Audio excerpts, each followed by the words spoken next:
Hey everybody, it is Mike Schumann and Seth Tao here for the Daily Hoosier after a 38-13 Indiana win over Michigan State here at Memorial Stadium in Bloomington. And Seth, I think the place to start with this one is the play of Fernando Mendoza, who was getting Heisman Mendoza chants from the crowd as this game went on. And it's certainly understandable. He was 24 of 28, 332 yards, 4 touchdowns, and no interceptions. And, I couldn't escape the thought even before those chants started of, with the remaining schedule that Indiana has and the numbers that he's putting up, if they do finish this season 11-1, 12-0, it's a really legitimate thing. And there's a lot of things going on like that in the Indiana space right now. You got, legit talks of Big Ten titles, or at least the title game, legit talks about the CFP and, being a legit national title contender. And with that comes a legit Heisman candidate. Seth, your reaction to Fernando Mendoza's play?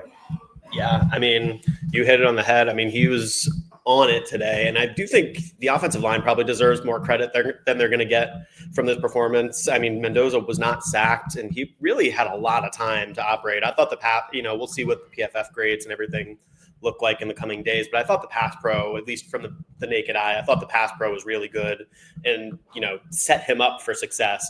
And obviously, Fernando just ran with that. I mean, 86% completion percentage that'll work almost every time against anybody. I mean, 332 yards.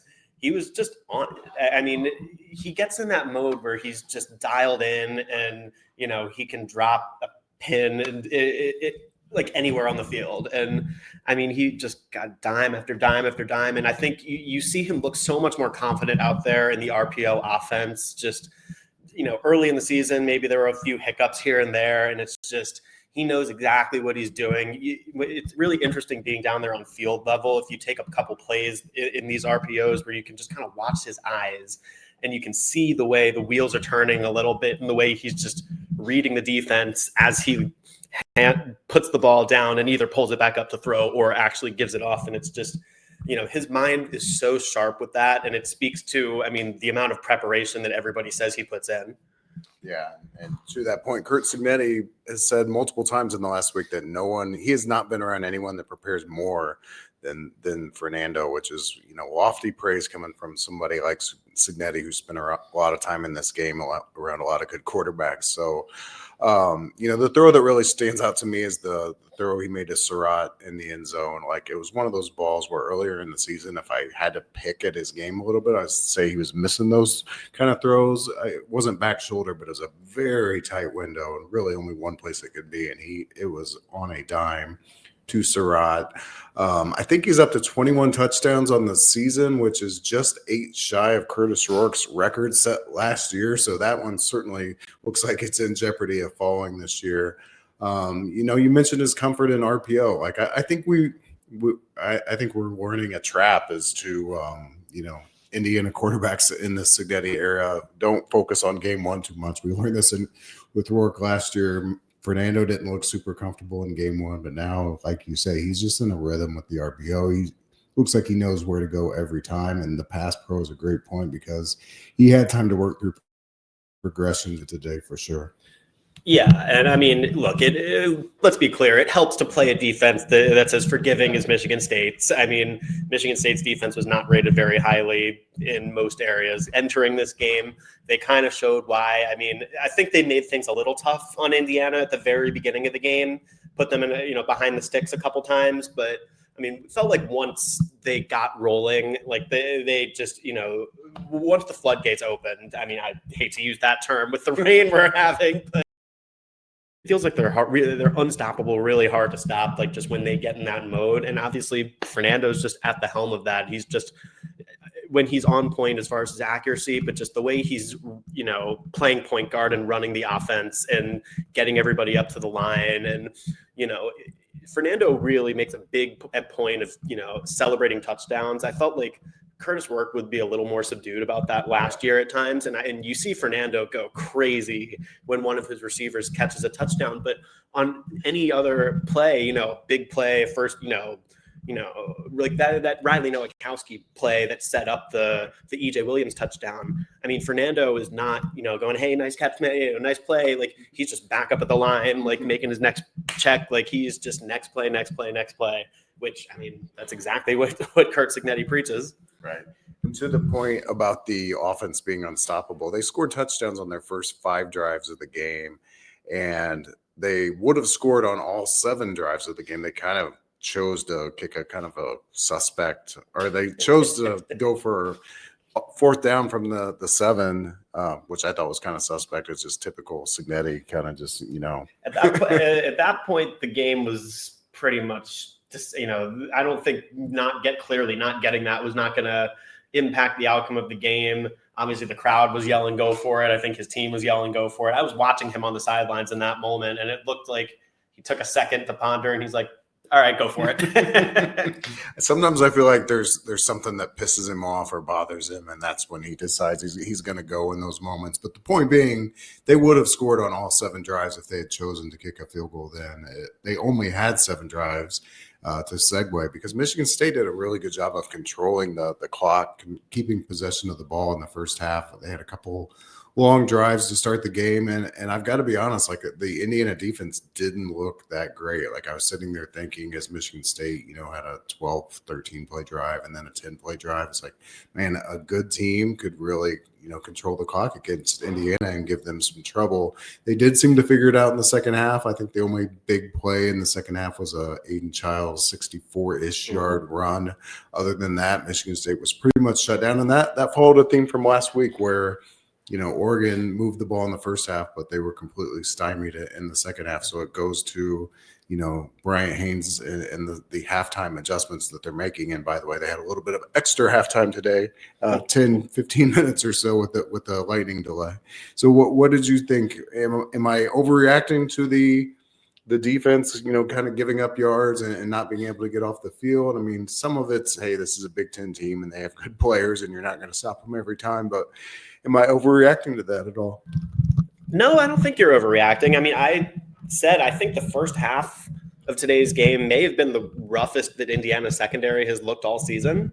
I mean, I don't know if that's an overreaction, but I mean, and you make a good point. Like, Nick Marshall, Michigan State is, I don't know, where you want to draw the line, top 10, whatever, but, he is one of the better receivers in the Big Ten, genuinely. So, like, give him his credit there. Like, it was, there were some difficulties in there, but it was just, you just saw us early in the game, some uncharacteristic breakdowns in the secondary. I mean, even D'Angelo Pons got beat on a route or two. And, there was one play I remember he got beat. It wasn't badly, hitting an incomplete pass, but it was, he got beat. And if Childs made a better throw, it would have been a first down on Pons, which is pretty rare. He'll give up kind of the short stuff, not like the intermediate stuff usually. So, yeah, it was just we was into this defense in the first half. It felt like Michigan State was running a lot of option plays right at the line of scrimmage and getting rid of the ball really quickly. And that kind of neutralized Indiana's defensive line. The pass rush wasn't really a factor at the beginning of the game. They just had Indiana on their toes. They were playing very horizontally.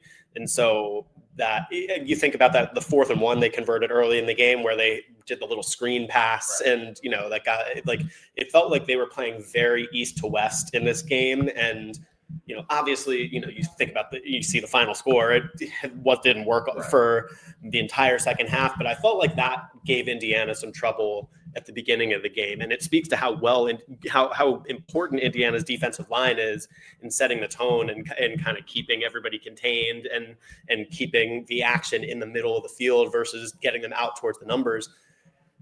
I think it's something that they're probably going to have to work on, just figuring out how to stop those options when they're getting rid of the ball quickly. They get it to their playmakers out wide, and, they force you to kind of make some adjustments, and you're not getting a traditional pass rush off in that sense. And I'm sure that you're going to see other teams try that to it, maybe not to the same extent. Indiana did probably. It was really those first 2 drives that Michigan State was getting a lot of success, and they scored a field goal and then a touchdown. And then their next possession, I think, was at the end of the second quarter, and Indiana got a stop there, and it was 21-10 at that point. they got the sack at midfield to send them to halftime. And I mean, even if Michigan State got a field goal out of that drive at the end of the first half, you'd think it's a lot different. But getting the sack, you go to halftime up 21-10, and Indiana gets the ball back after halftime. And suddenly, the next time Aiden Childs is on the field, it's 28-10, and it's just a whole different ball game. Right. Yeah.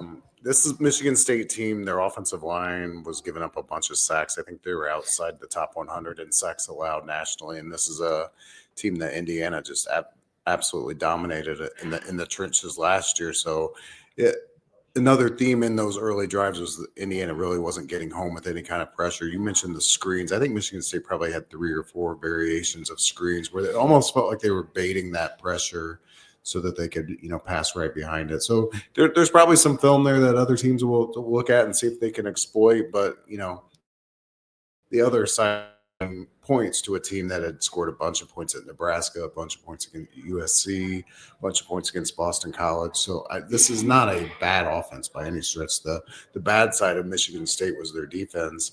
We've already talked about what Indiana did to them on that side of the ball. I think, like I said, I think Michigan State did as best they could to keep the ball out of Indiana's offense's hands because they had no chance to really stop them in this game. Yeah, and I mean, you talk about Michigan State's offense. I mean, that Indiana had a little trouble with them last year too, up in East Lansing. I mean, that was the first time last year all season that Indiana trailed in a game was up against Michigan State, and they went down 10-0 in that game, and it was Aiden Childs making a lot of really good plays, and I mean, give him credit. He looked pretty good tonight. All things considered. I mean, obviously they only put up 13 points, but I mean, he finished 27-33, 243, and a touchdown, and obviously, he had the big run at the end of the game. He had a 64-yard run, but he finished with 48 yards rushing, which, I mean, that is a product of 4 Indiana sacks. But still, Childs was good. I think separate from anything Indiana did defensively, Childs was good and caused them some fits at times. But, I mean, you really saw Indiana's defense buck up and get things going the way that we've become accustomed to seeing from that defense in the second half. Yeah, and just kind of looking forward here. Indiana's schedule is a lot like this game. There's a lot of games that look a lot like Michigan State, teams that they should beat. You got UCLA coming up, who's been playing better. Maryland feels very strange to say, but Penn State is a team that they should clearly beat at this point with the backup quarterback anyway.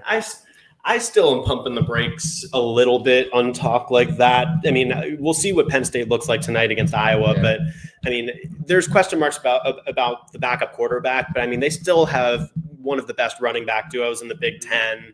They still have a lot of talent on both sides of the ball. It's going to be their first home game after the coaching change, and you got to figure that atmosphere is going to be really rowdy. I mean, Indiana is probably going to be a favorite in that game, but I would not say it's going to be by more than a few points. I think that's going to be a tight game. So you got that, and then you got Wisconsin, who's a mess right now, and then Purdue. So there's, you wrote about this last week. I think this game does nothing but further cement the fact that everything's on the table. 12-0 is on the table. I can't quite wrap my head around saying that, but it is very much on the table. And UCLA nenext week.